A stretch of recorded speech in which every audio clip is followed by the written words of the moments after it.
আজকে আপনাদেরকে ঘুরিয়ে দেখাবো আমেরিকান ডলার স্টোর, যে স্টোরের নাম হচ্ছে ডলার ট্রি। যদিও অনেক আগে এই দোকানে $1 জিনিসপত্র পাওয়া যেত, কিন্তু সময়ের পরিবর্তনের সাথে সাথে এখন জিনিসের দাম বাড়ছে, তাই দোকানের জিনিসপত্রের দাম $1 থেকে কিছুটা বেড়ে $1.5 কি $1.75 মতো হয়েছে। আবার এখানে $5, $6, $10 জিনিসপত্র আছে, তবে বেশিরভাগ জিনিসের দাম $1.25 মতো। এই দোকানে গেলে সংসারের যাবতীয় জিনিসপত্র থেকে শুরু করে এমন কিছু নেই যেটা আপনি পাবেন না। বলতে পারেন আমেরিকায় প্রথম সংসার শুরু করলে এই জায়গা থেকে মোটামুটি সবার শুরু হয়। এই ধরুন একটা প্লেট, একটা বাটি এখানে কিন্তু $1.5 পেয়ে যাবেন।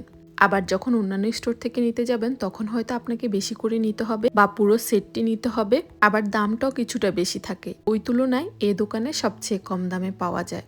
আমার মনে হয় আমার মতো যারা আমেরিকায় স্টুডেন্ট হিসেবে এসেছে তাদের সংসারের টুকিটাকি জিনিসপত্র কিনা শুরু হয়েছে এই স্টোর থেকে। আমার সংসারের প্রথম প্লেট, বাটি, চামচ সবকিছুই কিন্তু এই দোকান থেকেই কিনা। এখনো আমি মাঝে মাঝে যাই। দাম হিসেবে জিনিসপত্রের কিন্তু কোয়ালিটি খারাপ না, অনেক জিনিস কিন্তু ভালো মানেরও পাওয়া যায়। অন্যান্য দোকানে গেলে দেখা যায় সেই জিনিসের দাম আরো বেশি, তাই মাঝে মধ্যেই আমি এই দোকানে যাই কিছু টুকিটাকি জিনিসপত্র কিনতে। যেমন আজকে নিয়েছি প্রথমে একটি ব্যাগ, যেটার কোয়ালিটি তেমন একটি ভালো নয়, তবে মোটামুটি চলবে। অনেক সময় অনেক অর্নামেন্টস ড্রয়ারে রাখলে আমার মেয়ে সেগুলি বের করে ফেলে, তাই ব্যাগে করে এক জায়গায় উঠিয়ে রাখতে পারবো, এই কারণে এই ব্যাগটি নিয়েছি।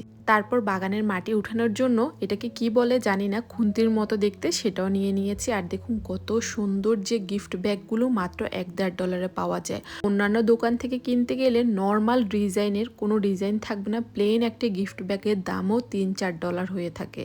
বিশ্বাস না হলে একবার মিলিয়ে দেখবেন। আজকে দেখলাম অনেক ভালো ভালো সুন্দর সুন্দর গিফট ব্যাগ রয়েছে। তারপরে যে এখন যে বোর্ডটি দেখিয়েছি সেটা দেখতে পেয়েছেন, এটা তো $10-15 হয়ে থাকে, যদিও সাইজে বড় থাকে। তো এত ছোট এত কিউট লেগেছে, আমার মেয়েও পেয়ে অনেক বেশি খুশি হয়েছে। মানে ওই যে কলম দিয়ে লিখে তারপর মুছে ফেলা যায়, সেরকম এই বোর্ডটি দেখে আমি নিয়েছি। আর কিছুদিন পর ওর জন্মদিন, তাই কিছু টুকিটাকি বার্থডে ডেকোরেশনের জিনিসপত্র নিয়েছি। আর দেখেছেন এখানে কত সুন্দর কত রকমের বাটি রয়েছে, তবে দেখলাম অনেকগুলো বাটির দাম দিন দিন এখন বেড়েই চলেছে। মানে বেশি ভালো কোয়ালিটি হলে দামটা একটু বেশি, তবে যে প্লাস্টিকের বাটিগুলো রয়েছে সেটা আবার $1.5 মধ্যেই রয়েছে। মাঝে মাঝে কোনো খাবার দেওয়ার জন্য বা কিছুর জন্য এখান থেকে টুকটাক বাটি নেওয়াই যায়। তারপর আমি এখান থেকে গাছ লাগানোর জন্য কয়েকটি টব নিয়েছি। আর এখন যে দেখতে পাচ্ছেন এই সেকশনে কলম, পেন্সিল, খাতা এমন কিছু নেই যেটা পাবেন না মাত্র $1 থেকে $2 মধ্যে। এসব জিনিসপত্র আবার অন্যান্য দোকান থেকে কিনতে গেলে এর ডাবলের থেকে ডাবল দিয়ে কিনতে হয়। এই যে এখানে যে প্লেট বাটিগুলো দেখতে পাচ্ছেন, এই প্লেট বাটি দিয়ে কিন্তু আমার প্রথম সংসার। এখনো পর্যন্ত আমার বাসায় সেই প্লেট বাটিগুলো রয়েছে।